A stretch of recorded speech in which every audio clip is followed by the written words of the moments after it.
Hey gang, Uncle Todd and Sonny here. And I know Christmas has passed, but as this is the Doctor Who Christmas special, I'll pull out the Santa hat one last time.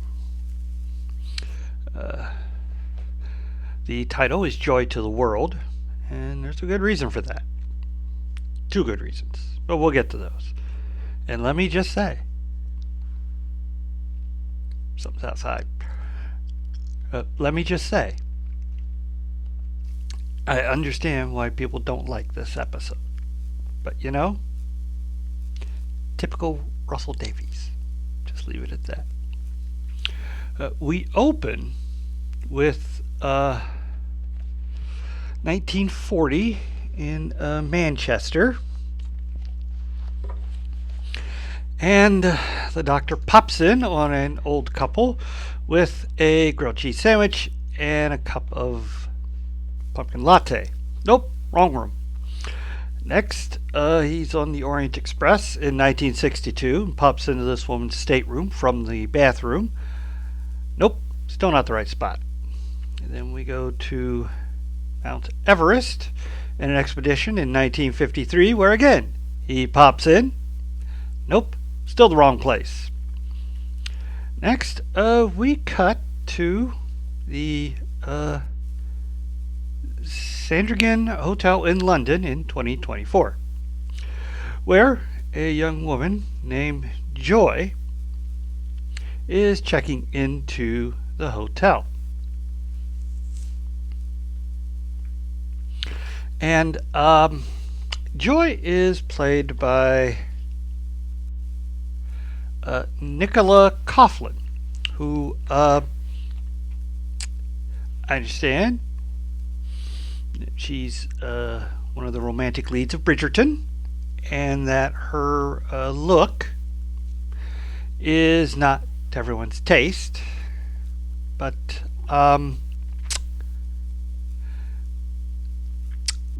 what you would call overweight. I would say extra curvaceous. Anyway, she checks into her room, and just then, from a door that is always locked, in steps a Silurian. And he's saying something to her about a space seed, and she's confused as all get out. And then the doctor walks in, and he says, "Oh, I've arrived at the right place." Now we're going to backtrack a bit. It seems the doctor is dropped his TARDIS into a hotel in London in 5424. And while he's getting his tea, morning tea, although he's got 2 cups because he's still used to Ruby being with him, and he gets accosted by one of the, I guess, bellhops or workers there, Trev, who wants to know if he's a guest, and then he whips out his psychic paper. It shows he's an investigator from the head office. Looking around, he realizes this is a time hotel. People check in to go to different time periods for vacation. Kind of neat. It's here that he notices a strange man with a briefcase. Calling Trevor into his confidence, he suspects something of this guy. Also, he finds out they have room service that can be delivered anywhere, and he orders the pumpkin latte and grilled cheese sandwich, which arrives immediately because it's a time hotel. They took his order, made it, and then went back in time to give it to him. Clever. So, he wants Trevor to watch the guy while he goes into the different time doors to figure out which one the guy wants to go to. Now, while he's popping in and out of the ones we just saw, the man with the suitcase. Now, the suitcase is latched to his hand, so he goes and he hands it off to a bartender who's rather confused, and then the manacle switches to him. The person who gave it to the bartender then disintegrates after a few minutes. Now the bartender's taken over by the briefcase, and when Trevor comes in to check on it, it's transferred to him. And then he goes and transfers it to the hotel manager, who is a Solarian. He goes into the door, runs into Joy, and the doctor pops in. Now we're all caught up. Now, the Solarian scans the doctor and realizes he is very powerful and wants to give him the case when the doctor starts questioning him about it. The doctor's like, oh no, I'm not taking it. Joy, wanting to know what goes on, says, fine, I'll take it. And she's taken over, and the Solarian disintegrates. So, the doctor grabs the case from her without triggering it and opens it.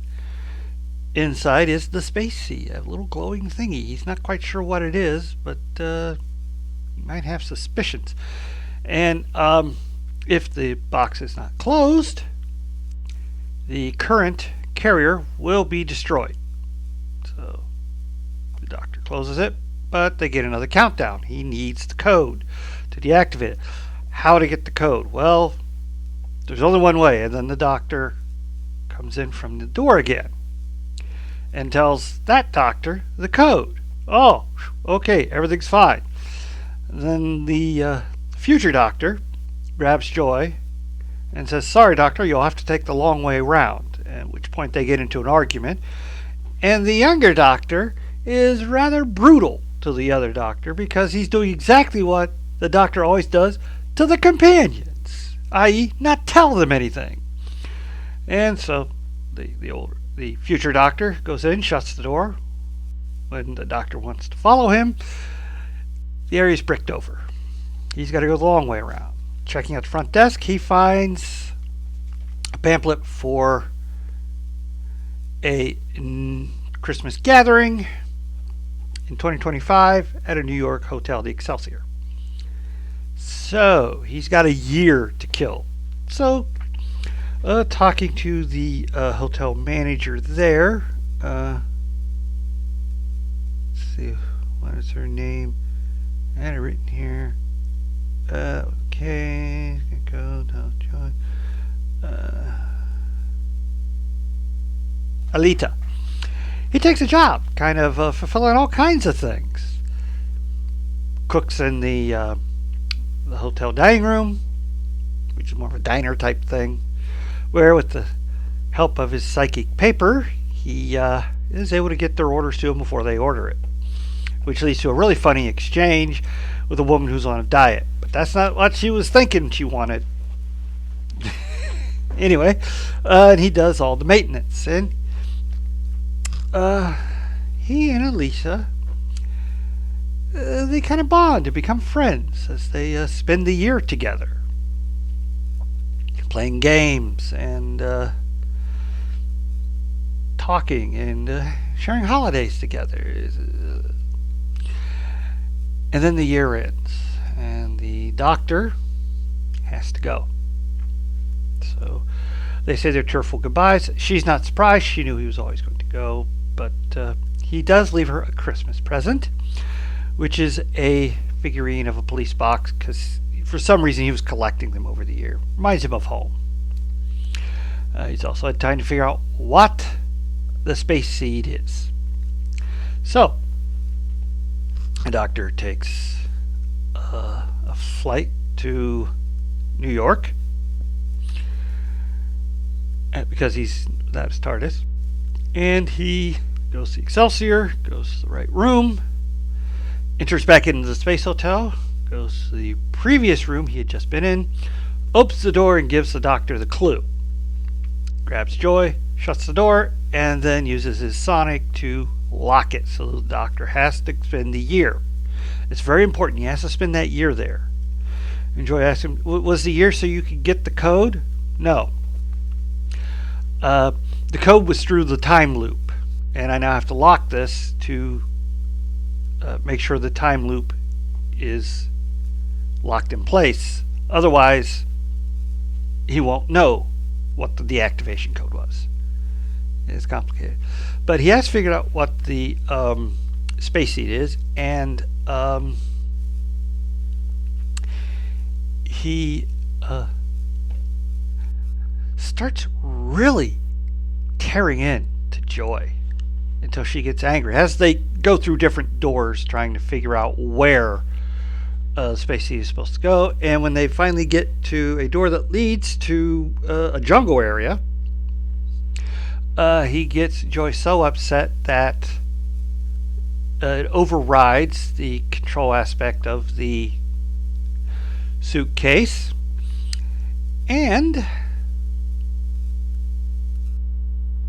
she's free without having to die. It's very important because it didn't transfer to someone. And then the case activates, and it is a new thing by what are they called? The Lanyard Armors Corporation. You know, from that episode last season where they got stuck on a landmine. This is their new way of producing unlimited energy for a client. Basically, you take the star seed, let it build up energy or whatever over several millennium, or hundreds of millions of years, or at least 65 million years. That's and then it will be released and produce a new star. Isn't that lovely? Except they're going to release it on Earth, and that's going to destroy the planet. But it's just minor complications. When you're dealing with a company that's all about profit, one planet or another, what's the big deal? Well, the doctor laughs. Ha ha!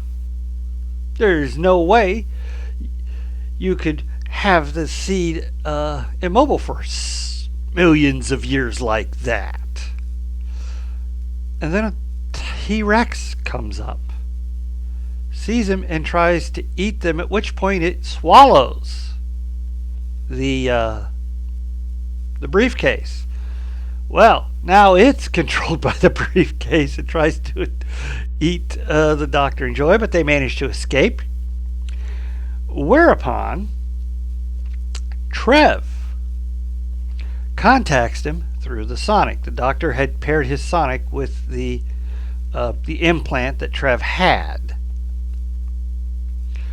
for communication with the front desk and everything in the hotel. And the Doctor had linked to it so that he could talk to Trev and find out information. But Trev unfortunately got destroyed before they could do that. But he is connected to the box. All of the previous carriers are connected to the box. And he's managed over the 65 million years to finally connect to the Sonic to communicate with the Doctor. And he tells them which room to go to find the case before it goes off. So they go there, and it's a temple. And it's behind a really heavy stone door. Well, they're going to need some rope. So the Doctor goes to Mount Everest expedition and swipes their rope and grappling hook. Let's see. And then he goes to the Orient Express. Now, he's attached the rope to the stone door. And while on the Orient Express, he tosses the grappling hook onto the tracks where it thunks in and is set. And then as the train keeps moving, it's pulling the rope taut, and the door comes off and slams into the doorway of the room. The Doctor gives his apologies to the young lady and jumps back to that door where, unfortunately, Joy had been retaken over by the case and had grabbed it, opened it, and taken the star seed, wanting to protect it. The doctor goes to find her, finds her in another room, and she tells him it's okay. I've taken the star seed inside me. We are all here together, meaning the other carriers, and we will take it somewhere where it will not cause destruction. And we've moved beyond the control of the Land Guard. We are our own being. We are not going to be used as energy for someone. And she tells the doctor not to worry. All the things he said about her were true, but that's okay. Part of this had to do with the fact that the reason she was checking into a hotel by herself was because her mother had died on Christmas during the lockdown, and she hadn't been able to go see her. And so every Christmas she spends it alone. And beats herself up over following the rules. Anyway, that'll become important later. Anyway, she then lifts off and flies away, way up into the sky in another part of the galaxy, and becomes a new star. And we go through all the places we've been. The old couple in Manchester sees a star, and they have hope they'll get through the war. Mount Everest crewmen see the star and realize they will make it to the summit. They have hope. The lady on the Orange Express, who was reading she was writing a letter to her girlfriend. This is in the 60s, so this is and realizes after seeing the star she can do better and rips up the letter. Ruby sees it and calls her mom. We then cut to 2020, where Joy's mom is finishing her Zoom call with Joy. And this is the night she passed away. And she looks up and sees the star and says, "Joy." And then she turns into dust and flies up into the star where she will be with her daughter forever. Aww. Alita, while cleaning the doctor's room, he stayed in the room where the portal was, did find there was another portal during that time and broke in on a honeymoon to check it out, which was hilarious. Anyways, a manager of the Time Hotel comes in through the portal to talk to Alita. She'd been highly recommended for a job if she'd like to be part of the Time Hotel, and Alita's like, "Yeah, I could do that." And then we come to the doctor, who's looking at the star, and then he looks out at the little town before him and yells, "Joy to the world. He is in Bethlehem, year 1. That's right. They're implying that's the North Star that led the 3 wise men to the stable where the baby Jesus was. And isn't that just gonna tick off every Christian? Although I wasn't ticked off by it. I'm used to this with Doctor Who. They've always taken pot shots at religion. Probably one of the best known was the Demons during John Pertwee's era, where the creator of the Earth was actually an alien who looks a lot like the goat-headed demons that we've all seen in many different cultures through the ages. And he created it as an experiment, and every so often he would appear, give power to someone, and then see what happened and observe the results. And in that one, the alien was destroyed by Joe Grant, who the Master and the Doctor were both vying for that power. The Master so that he could rule the Earth, and the Doctor so that the Master couldn't rule the Earth. And instead, he was intrigued by Joe and said, "I'll give it to her." And she goes, "I don't want it." And this so confused the alien he self he died. He self died basically. Yeah, it was a very anyway. There's been others episodes like that through the ages where it's a total sci-fi. So supernatural and religious characters do not exist. That includes whatever deity you worship is. So yeah, it's going to upset a lot of people. But that's British sci-fi for you. Yeah, pretty good Christmas special. A little shorter than most. Usually they're a little longer, by at least 10 to 15 minutes, I would say. But overall, pretty good. Still digging the new Doctor. He is so upbeat. I love it. And just the scene of him yelling at himself for doing to himself what he does to everybody else. That was just perfect. Well, that's about all I have to say about this episode. Please hit like, share, subscribe, and I'll see you next time.